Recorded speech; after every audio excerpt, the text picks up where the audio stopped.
परवा एक जण भेटले, म्हणले हे काय बरोबर नाही. परवा एक जण कारल्यातलेच होते. परवा एक जण भेटले म्हणले हे काय बरोबर नाही. हल्ली कविता इंस्टाग्रामला टाकली नाही काय, सुचत नाही काय. पेटून उठल्यासारखा मी एका जागी बसलो. कागद पेन घेऊन एकदम साहित्यिकाच्या भूमिकेत घुसलो. एकही शब्द मदतीला माझ्या धावून नाही आला. कशावर लिहावी कविता या विचारात बराच वेळ गेला. राग काढत बायकोला म्हणलं जरा बायकोसारखी वाग. कुठे काढणार राग काढत बायकोला म्हणलं जरा बायकोसारखी वाग. नवरा केव्हाचा लिहायला बसलाय, कब्बर चहा तरी टाक. ती म्हणली फाडलेल्या पानांचे किती बोळे झालेत पहा. फाडून फेकलेल्या पानांचे किती बोळे झालेत पहा. आणि कवितेच्या नावाखाली 13 कप झाल्या सकाळपासून चहा. बायकोचा हा बाण माझ्या काळजामध्ये घुसला. ताजा कवितेसाठी विषय मला सुचला.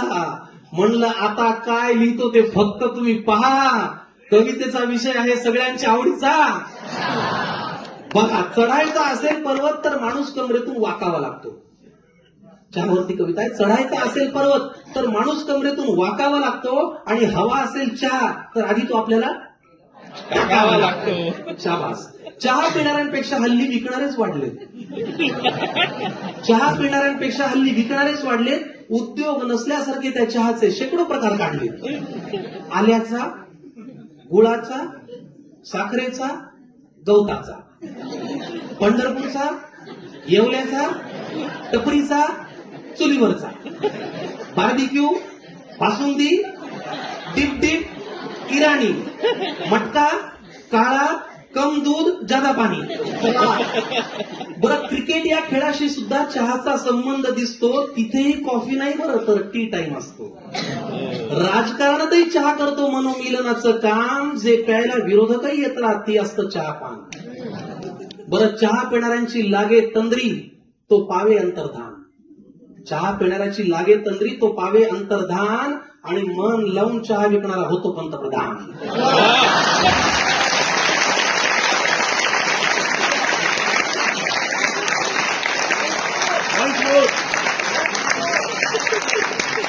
आता इतक्या भारी पेयाला हलक्यात कसं घ्यावं. जवळच्यांना जवळ घ्यावं, चहाच प्यायला बसावं. इतक्या भारी पेयाला हलक्यात कसं घ्यावं, जवळच्यांना जवळ घ्यावं आणि चहाच प्यायला बसावं. नाही म्हणता मला चहावर कविता सुचली हो. तिकडून चहाचा कप घेऊन येणारी बायको मला दिसली हो. 14वा चहा देत ती मला म्हणाली की अजून किती देऊ. 14वा चहा देत ती मला म्हणाली की अजून किती देऊ. तिला म्हणलं हाच चहा आपण अर्धा पिऊ. तिला म्हणलं हाच चहा.